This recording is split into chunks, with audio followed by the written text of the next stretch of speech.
மயிலாடுதுறையில் காதல் விவகாரம் தொடர்பாக இளைஞர் கொலை செய்யப்பட்ட வழக்கில் இளைஞரின் பெற்றோர் மற்றும் காதலியிடம் தேசிய ஆதிதிராவிடர் நல ஆணைய இயக்குநர் டாக்டர் ரவிவர்மன் நேரில் ஆய்வு மேற்கொண்டார். மயிலாடுதுறை மாவட்டம் ஆடியமங்கலம் கிராமத்தைச் சேர்ந்த வைரமுத்து என்ற இளைஞர் அதே கிராமத்தைச் சேர்ந்த மாலினி என்ற பெண்ணை காதலித்து வந்த நிலையில் கடந்த சில தினங்களுக்கு முன்பு மாலினியின் சகோதரர் மற்றும் உறவினர்களால் வெட்டி படுகொலை செய்யப்பட்டார். இந்த சம்பவத்தில் SC/ST பிரிவின் கீழ் வழக்கு பதிவு செய்த போலீசார் மாலினியின் தாயார் விஜயா மற்றும் சகோதரன் குகன் உள்ளிட்ட 4 பேரை கைது செய்து சிறையில் அடைத்தனர். இதனைத் தொடர்ந்து தேசிய ஆதிதிராவிடர் நல ஆணையத்தின் இயக்குநர் டாக்டர் ரவிவர்மன் வைரமுத்துவின் பெற்றோர் குமார், ராஜலட்சுமி மற்றும் காதலி மாலினி ஆகியோரிடம் விசாரணை மேற்கொண்டார். அப்போது தங்கள் உயிருக்கு அச்சுறுத்தல் இருப்பதால் பாதுகாப்பை உறுதி செய்ய வேண்டும் எனவும் தங்களுக்கான நிதி மற்றும் வேலைவாய்ப்பில் முன்னுரிமை அளிக்க வேண்டும் எனவும் வைக்கப்பட்ட கோரிக்கைக்கு அரசு நடவடிக்கை எடுக்கும் என ஆணையர் தெரிவித்தார். இந்த ஆய்வின் போது மயிலாடுதுறை வருவாய் கோட்டாட்சியர் விஷ்ணு பிரியா உள்ளிட்ட போலீசார் மற்றும் அதிகாரிகள் உடனிருந்தனர். வேலூர் பொன்னையாற்றில் வெள்ளப்பெருக்கு ஏற்படும் அபாயம் இருப்பதால் தாழ்வான பகுதியில் வசிக்கும் மக்கள் மேடான பகுதிக்கு செல்ல வேண்டும் என மாவட்ட ஆட்சியர் சுப்புலட்சுமி அறிவுறுத்தியுள்ளார். வேலூர் மாவட்ட ஆட்சியர் சுப்புலட்சுமி பொன்னையாற்றின் தடுப்பணை நிரம்பியது குறித்து செய்தியாளர்களை சந்தித்தார். அப்போது ஆந்திர மாநிலம் கலவகொண்டா அணையில் இருந்து உபரி நீர் திறக்கப்பட்டதால் பொன்னையாற்றில் வெள்ளப்பெருக்கு ஏற்பட்டுள்ளது என்றும் பொன்னை அணைக்கட்டில் இருந்து தற்போது 1845 கன அடி தண்ணீர் வெளியேற்றப்பட்டுள்ளது என்றும் கூறியவர் 1500 கன அடி தண்ணீர் பொன்னையாற்றின் இடது மற்றும் வலதுபுற கால்வாயில் வெளியேற்றப்பட்டு வருவதாக தெரிவித்தார்.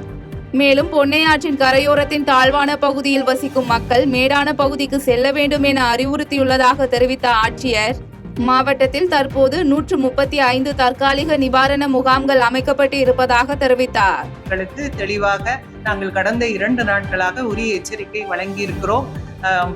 தாழ்வான பகுதியில் உள்ள மக்களுக்கு கிராம நிர்வாக அலுவலர், ரெவென்யூ இன்ஸ்பெக்டர்ஸ் அவங்க எல்லாம் அந்த பகுதிகளிலே தொடர்ந்து கண்காணித்துக் கொண்டிருக்கிறார்கள். கரூரில் நடைபெற்ற வளர்ச்சி திட்ட பணிகள் தொடக்க விழாவில் கலந்து கொண்ட சட்டமன்ற உறுப்பினர் PR இளங்கோ வளர்ச்சி திட்ட பணிகளை பூமி பூஜை செய்து தொடங்கி வைத்தார். கரூர் மாவட்டம் அரவக்குறிச்சி சட்டமன்ற தொகுதிக்கு உட்பட்ட பரமத்தி தெற்கு ஒன்றியத்தின் பல்வேறு ஊராட்சிகளில் புதிய பணிகள் மற்றும் முடிவடைந்த பணிகளுக்கான தொடக்க விழா நடைபெற்றது. இதில் கலந்து கொண்ட அரவக்குறிச்சி சட்டமன்ற உறுப்பினர் PR இளங்கோ அனப்பாளையம், தும்பிவாடி, தொக்குப்பட்டி, சூடாமணி, கூடலூர் கிழக்கு உள்ளிட்ட பகுதிகளில் சாலை அமைத்தல், பகுதி நேர நியாய விலை கடை தொடக்கம் உள்ளிட்ட பணிகளுக்கு பூமி பூஜை செய்து தொடங்கி வைத்தார்.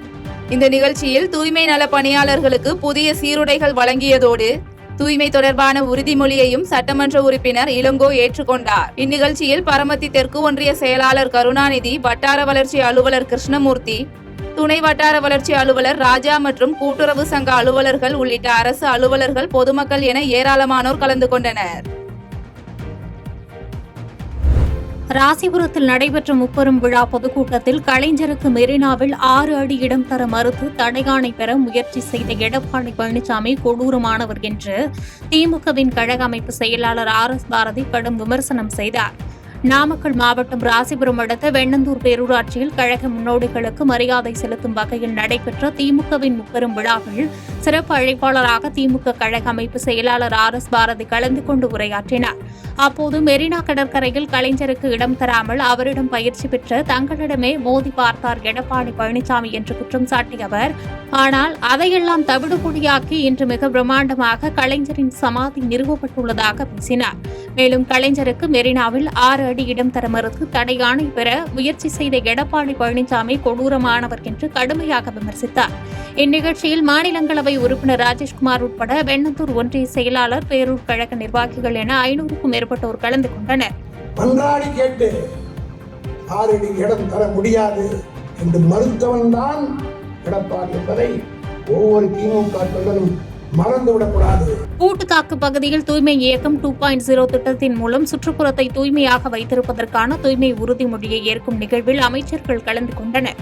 ராணிப்பேட்டை மாவட்டம் பூட்டுத்தாக்கு ஊராட்சியில் தூய்மை மிஷன் கழிவுகள் சேகரிப்பு இயக்கத்தின் தூய்மை பணி தொடக்க விழா மாவட்ட ஆட்சித்தலைவர் சந்திரகலா தலைமையில் நடைபெற்றது. இதில் அமைச்சர்கள் அன்பில் மகேஷ் மற்றும் ஆர் காந்தி ஆகியோர் கலந்து கொண்டு தூய்மை பணிகளை தொடங்கி வைத்தனர். அதனைத் தொடர்ந்து பூட்டுத்தாக்கு அரசு மேல்நிலைப் பள்ளியில் மாணவர்கள் முன்னிலையில் தூய்மை இயக்கம் 2.0 திட்டத்தின் மூலம் சுற்றுப்புறத்தை தூய்மையாக வைத்திருப்பதற்கான தூய்மை உறுதிமொழியை ஏற்றுக்கொள்ளப்பட்டது. தொடர்ந்து பள்ளி வளாகத்தில் மரக்கன்றுகள் நடவு செய்து பள்ளி வகுப்பறையில் நடைபெற்று வந்த தேர்வினை ஆய்வு செய்தார். இந்நிகழ்ச்சியில் சட்டமன்ற உறுப்பினர் ஈஸ்வரப்பன் உள்ளிட்ட பலர் கலந்து கொண்டனர். நடுக்கடலில் படகுகள் கவிழ்ந்து கடலில் தத்தளித்த 6 மீனவர்களை சக மீனவர்கள் பத்திரமாக மீட்டு கரைக்கு அழைத்து வந்தனர். ராமநாதபுரம் அருகே வண்ணாங்குண்டு கடற்கரையிலிருந்து மீன்பிடிக்க சென்று நடுக்கடலில் மீனவர்கள் மீன்பிடித்துக் கொண்டிருந்த போது திடீரென ஏற்பட்ட ராட்சத அலையின் காரணமாக படகு கவிழ்ந்ததில் 6 மீனவர்கள் 5 மணி நேரத்திற்கு மேலாக கடலில் தத்தளித்தனர். தகவல் அறிந்த சக மீனவர்கள் உடனடியாக படகில் சென்று கடலில் தத்தளித்த ஆறுமுகம், களஞ்சியம் விஸ்வநாதன், களஞ்சியம் முருகன், சின்னத்துறை முருகன் ஆகிய 6 மீனவர்களை பத்திரமாக மீட்டு கரைக்கு அழைத்து வந்தனர். மேலும் கரைக்கு வந்த மீனவர்களிடம் புதுமடம் மரைன் போலீசார் விசாரணை நடத்தினர். வளர்ச்சியடைந்த பாரதத்திற்கான முக்கிய நடவடிக்கை GST வரி சீர்திருத்தம் என்று பாஜக சட்டமன்ற உறுப்பினர் வானதி சீனிவாசன் தெரிவித்தார். கோவையில் சட்டமன்ற உறுப்பினர் தொகுதி மேம்பாட்டு நிதியிலிருந்து அமைக்கப்பட உள்ள புதிய பேருந்து நிழற்குடை பணியை பூமி பூஜை செய்து கோவை தெற்கு தொகுதி சட்டமன்ற உறுப்பினர் வானதி சீனிவாசன் கட்டுமான பணிகளை துவக்கி வைத்தார். இந்நிகழ்வில் செய்தியாளர்களை சந்தித்த அவர், கோவை தெற்கு சட்டமன்ற தொகுதி மேம்பாட்டு நிதியிலிருந்து பயணிகள் நிழற்குடை 19.5 லட்சம் ரூபாய் செலவில் அமைக்கப்படுவதாக தெரிவித்தார். GST வரி குறைப்பால் தமிழகம் போன்ற உற்பத்தி துறை அதிகமாக உள்ள மாநிலம் பலன் பெறும் விதமாக இந்த GST சீர்திருத்தம் உள்ளதாக கருத்து தெரிவித்த அவர், கோவையில் அக்டோபர் முதல் வாரத்தில் GST குறைப்பிற்காக மிகப்பெரிய பிரம்மாண்டமான விழா நடத்த ஏற்பாடு செய்யப்பட்டு வருவதாக கூறினார். வளர்ச்சியடைந்த பாரதத்தை நோக்கிய ஒரு மிக முக்கியமான அடியாக GST வரி சீர்திருத்தங்களை பார்க்கிறோம். கரூரில் அதிமுக பொதுச் செயலாளர் எடப்பாடி பழனிசாமி பிரச்சாரத்திற்காக சுவர் விளம்பரம் எழுதுவது தொடர்பாக அதிமுக முன்னாள் அமைச்சர் MR விஜயபாஸ்கர் மற்றும் காவலர்களிடையே வாக்குவாதம் ஏற்பட்டதால் பரபரப்பான சூழல் நிலவியது. கரூரில் வரும் 25 மற்றும் 26 ஆகிய தேதிகளில் எதிர்க்கட்சித் தலைவர் எடப்பாடி பழனிசாமி சுற்றுப்பயணம் மேற்கொண்டு பிரச்சாரம் மேற்கொள்ள உள்ள நிலையில் கடந்த சில தினங்களுக்கு முன்பு வேலாயுதம்பாளையத்தில் தேசிய நெடுஞ்சாலையில் சுவர் விளம்பரம் செய்ய அதிமுகவினர் ஈடுபட்டனர்.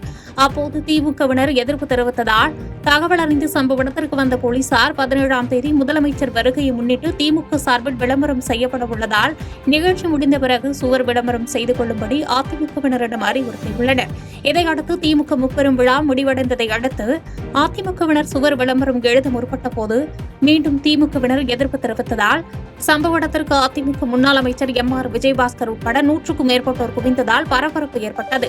இதையடுத்து சம்பவ இடத்திற்கு வந்த காவல் அதிகாரிகள் பேச்சுவார்த்தையில் ஈடுபட்ட போது MR விஜயபாஸ்கர் மற்றும் அதிமுகவினர் வாக்குவாதத்தில் ஈடுபட்டனர். இதையடுத்து காவல் கண்காணிப்பாளரிடம் முறையிடப் போவதாக கூறி அதிமுகவினர் அங்கிருந்து கலைந்து சென்றனர். இதற்கு முன்பாக செய்தியாளர்களிடம் பேசிய அதிமுக முன்னாள் அமைச்சர் MR விஜயபாஸ்கர், கரூரில் உள்ள அனைத்து சுவர்களும் பட்டா எழுதி கொடுத்தது போன்று திமுகவினர் அதிகாரத்துடன் செயல்படுவதாகவும் மாவட்ட காவல் கண்காணிப்பாளரிடம் முறையான அனுமதி பெற்று சுவர் விளம்பரம் செய்யப்படும் எனவும் தெரிவித்தார். அவங்க நடத்துற அன்னைக்கு அவங்க தலைவர் வந்தா விளம்பரம் பண்றது, விளக்கு வைக்கிறது முறை. ஆனா எவர் போராட்டத்தை எழுதி முடிச்சு விட்டு எழுதக்கூடாதுன்னு சொல்லி சொன்னா அது என்ன அர்த்தம்? அதனால இப்போ SP பார்க்க போறோம். புதுக்கோட்டை அருகே சமூக பெயரை குறிப்பிட்டு பட்டியலின மாணவரை அரசு பள்ளியின் தலைமை ஆசிரியர் தாக்கியதாக குற்றம் சாட்டப்பட்டுள்ள சம்பவம் அதிர்ச்சியை ஏற்படுத்தியுள்ளது.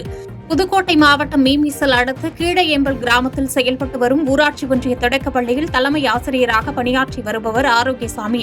இவர் அதே பள்ளியில் 3ஆம் வகுப்பு படிக்கும் 9 வயது மாணவரான மாவீரன் என்பவரை கழிவறைக்கு சென்று தாமதமாக வந்த காரணத்தால் தாக்கியதாக கூறப்படுகிறது. மேலும் மாணவரின் சமூக பெயரை குறிப்பிட்டு அவர் தாக்கியதாகவும் தெரிகிறது.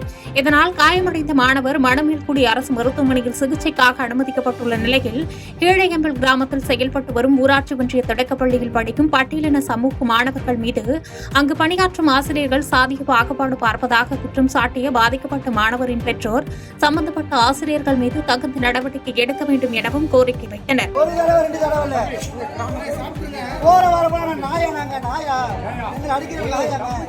செய்திகளை உடனுக்குடன் தெரிந்து கொள்ள கீழ்க்கண்ட கேபிள் மற்றும் DTH நெட்வொர்க்குகளில் எம்நாடு செய்தி தொலைக்காட்சியை காணுங்கள்.